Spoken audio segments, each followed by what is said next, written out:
안녕하세요, 거푸나입니다. 요즘 집에만 계신다고 많이 답답하시죠? 그래도 요즘 온라인 수업들이 잘 갖춰져 있으니 혹시 유튜브만 보고 공부하시기 부족하신 분들은 제 텔레그램 채널에 오시면 많은 한국어 관련 자료가 있으니 받아서 추가로 공부하시면 됩니다. Ал енді сіздерге қазақша айтатын боламын.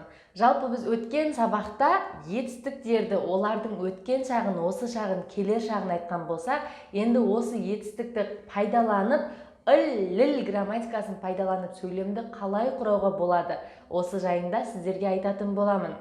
Етістікті пайдаланып біз сөйлем құрау үшін міндетті түрде қажет грамматика ол ыл грамматикасы. ыл грамматикасы біздің қазақ тіліндегі табыс септігімен бірдей деп түсінсеңіздер, онда ыл грамматикасын тез әрі оңай түсіне аласыздар. Яғни кімді және нені деген сұраққа жауап береді бұл грамматика. Мысалыға, мен қайдан нені істеймін деген кезде нені деген сұрақ ортасындағы нысанды жауап беру үшін ыл грамматикасын қолданамыз. Қатып қалған ереже ыл грамматикасы міндетті түрде етістіктің алдында келген сөзге жалғанатын жалғау болып табылады. Осыны естен шығармасаңыздар болғаны. Ал енді ең маңыздысы, қай кезде ыл жалғанады, қай кезде рыл жалғанады. Егер де сөздің соңы пачиммен аяқталатын болса, пачим болса, ыл жалғайсыздар, ал егер пачим жоқ болса, рыл жалғайсыздар. Мысалға, чек деген сөзде пачим бар, кітап, бұл чегіл ыл жалғанады, немесе чингу, дос, чингу дегенде пачим жоқ, чингу рыл. Пачим бар болса, жоқ болса, рыл жалғайсыздар. Бұл қатып қалған ереже естен шығармаңыздар. Мысал келтіретін болсам, 저는 책을 읽습니다. 저는 책을 읽습니다. Мен кітапты оқып отырмын. Мен нені оқып отырмын? Кітапты деген кезде сіз нені, яғни табыс септігі, именно нені оқып отырғаныңызды айтатын кезде осы ыл жалғауын жалғайсыз. Жақсылап қарасаңыз, етістіктің илксімнида деген оқу деген етістіктің алдында келген чек деген зат есімге міндетті түрде ыл жалғау жалғанады. Ыл жалғау сөйлемнің басында немесе сөйлемнің аяғында жалғанбайды. Ыл жалғау міндетті түрде етістіктің алдында келген сөзге жалғанады. Тағыдан бір мысал. 언니는 커피를 마십니다. 언니는 커피를 마십니다. Менің әпкем кофе ішіп отыр. Нені ішіп отыр деген кезде кофені ішіп отыр. Немесе 아빠는 밥을 먹습니다. 아빠는 밥을 먹습니다. Менің әкем тамақтанып отыр. Не істеп отыр? Тамақтанып отыр деген кезде. Жалпы бұл кезде кітап тілінде 아빠는 밥을 먹습니다 деп айтқаныммен күнделікті өмірде міндетті түрде сыпайы түрі қолданылады. Сыпайы түрі 아빠는 밥을 드십니다 немесе 아빠는 식사를 하십니다 деген сияқты барынша сыпайы, барынша жоғарылатып айту қажет. Ал кітаптың тілінде 아빠는 밥을 먹습니다. Менің әкем қазір тамақтанып отыр деген кезде ыл грамматикасы қолданады. Тағы бір мысал. 선생님이 한국어를 가르칩니다. 선생님이 한국어를 가르칩니다. мұғалім корей тілінен сабақ беруде не істеп отыр? Нені деген кезде корей тілін деген сөз. Келесі, 친구는 드라마를 봅니다. Менің досым сериал көріп отыр. Нені көріп отыр? Сериалды көріп отыр деген кезде рыл грамматикасын қолданасыздар, яғни табыс септігі кімді және нені деген сұраққа жауап береді.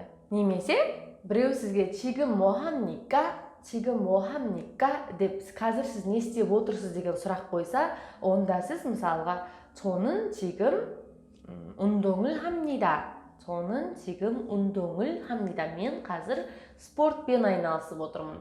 Немесе 저는 지금 주스를 마십니다. 저는 지금 주스를 마십니다. Мен қазір сок ішіп отырмын деген сияқты. Сізге егер біреу қазір не істеп отырсың? 지금 뭐 합니까 десе, осы ыл грамматикасын пайдаланып, және біз алдыңғы өткен етістіктерді пайдаланып, осындай қысқа әрі нұсқа сөйлем құрай аласыз. етістіктер мен ыллыл грамматикасын пайдаланып сөйлем құрау қаншалықты маңызды болса, осы жерге есо грамматикасын қолданып сөйлем құрау да соншалықты маңызды. Ол қайда деген сұраққа жауап береді. Мысалға, оди есо 밥을 먹습니까? Қай жерде тамақтанып отырсыз? Соның 식당에서 밥을 먹습니다. Мен қазір асханадан тамақтанып отырмын. Яғни қайдан, қай жерде деген мекен жайды, адрес айтатын кезде міндетті түрде осы есо грамматикасы қолданылатын болады. Осы грамматикаға бірнеше мысал келтіретін болсам, мысалға 정우는 도서관에서 책을 읽습니다. 정우는 도서관에서 책을 읽습니다. 정우 деген ер адамның аты. 정우 кітапханада кітап оқып отыр. Қайда, именно қай жерде кітап оқып отырғанын айтқан кезде кітапханада, 도서관에서, осы кезде есо грамматикасын қолданады. 저는 회사에서 일을 합니다. 저는 회사에서 일을 합니다. мен компанияда жұмыс жасаймын. мен қайда жұмыс жасаймын? компанияда деген кезде осы компанияға есо грамматикасын айтамыз. 극장에서 영화를 봅니다. 극장에서 영화를 봅니다. мен кинотеатрдан киноны көремін. қайдан, қай жерден көресіз? кинотеатрдан, яғни 극장에서. осы кезде есо грамматикасы қолданылады. тағы да мысал, 학교에서 친구를 만납니다. 학교에서 친구를 만납니다. мектепте досыммен кездесемін. қай жерде? мектепте. кіммен? досыммен кездесемін. деген кезде қай жерде? 학교에서 деген кезде есо грамматикасын қолданасыз. одан бөлек 식당에서 밥을 먹습니다. 식당에서 밥을 먹습니다. мен асханадан тамақтанамын. қай жерден? асханадан деген кезде есо грамматикасын қолданасыз. негізі осы ыллыл грамматикасымен бірге есо грамматикасы почти бір-бірімен қатып қалған, көп жерде бірге жүретін грамматика. сол үшін сіздерге бірге түсіндіріп отырмын. бірге түсінсеңіздер оңай болады. ыллыл және есо грамматикасы. ыллылда пачимге қарап қай кезде ыл, қай кезде рылды айтатын болсақ, есо грамматикасында ешқандай да пачим қай жерде былай жазылады деген әңгіме жоқ. сөздің артына, мекен жайдың артына жай ғана есоны тіркеп жазып айтып кете бересіз. қарапайым мысал тағы да. 시장에서 과일을 삽니다. 시장에서 과일을 삽니다. мен базардан жеміс-жидек сатып аламын. қайдан? базардан. немесе 식당에서 점심을 먹습니다. 식당에서 점심을 먹습니다. асханадан түскі тамақтанамын, обедтенемін деген сөзде қайдан дегенде асханадан деген сөз. есо мен ыллылды жақсы түсіндіңіздер деп ойлаймын. бұл өте қиын емес, оңай грамматикалардың бірі. тағы бұл есо грамматикасын қай жерде қолданады? мысалға, 한국에서 알마티까지 얼마나 걸려요? кореядан алматыға дейін қанша уақыт кетеді, қанша уақытта жетеміз деген кезде кореядан 한국에서 알마티까지, 까지 дегенде өткен сабақтардың бірінде өткен дейін деген сөз. яғни мына жерден мына жерге дейін қанша уақыт кетеді деген кезде осы есо грамматикасын қолдансаңыздар болады. 한국에서 알마티까지 얼마나 걸려요 десеңіздер, осы есо грамматикасын айта аласыздар. немесе 인천에서 서울까지 얼마예요? 인천에서 서울까지 얼마예요? 인천нан Сеулға дейін қанша деп сіздер аэропортқа келген кезде, инчон аэропортына келген кезде автобусқа немесе метроға немесе KTX пойызға билет сатып алатын кезде 인천에서 서울까지 얼마예요 деп сұрасаңыздар, осы есо грамматикасын қолданып сұрайтын болсаңыздар, сөйлемдеріңіз нақты әрі грамотно шығады. ол оңай. мысалға сіздер аэропортқа келдіңіздерде Тегуға барасыздар. сіздер автобусға билет алуыңыз керек. сол кезде де 인천에서 대구까지 얼마예요 деп билет сататын адамға сұрасаңыздар, билет сататын адам сіздің уже билет алатыныңызды түсініп тұр. демек, сізге бір орын айтады, бағасын айтады, сіз соны төлейсіз болды. қатты қиын емес.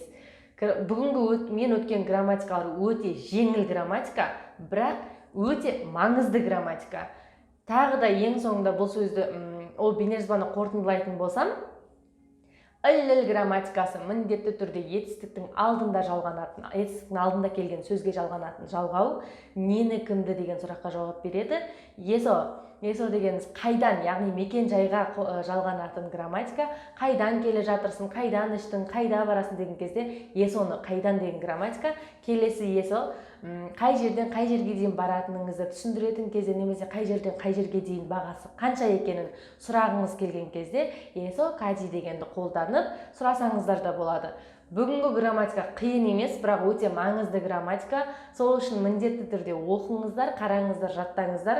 Бүгінгі шыққан бейнежазбаға байланысты мен Telegram каналға басқа да мысалдар, басқа да сөздіктер толық салып қоямын. Сол жерге кіріп, басқа да мысалдарды алып, сөздіктерді қарасаңыздар болады. Және Telegram каналда көптеген тапсырмалар беріледі, аптасына 1-2 рет. Сол тапсырмаларды орындап, қайтадан маған көрсетсеңіздер, үй тапсырмаларыңызды тексеріп беремін. Сол Telegram каналында осы eso ілл тақырыптары, грамматикалары бойынша сіздерге тапсырмаларда берілетін болады. Сол үшін кіріп, сол жерден де бірге сабақ оқысаңыздар болады. Бейнежазбаны соңына дейін көргендеріңізге көп рахмет. Барлықтарыңызды жақсы көремін.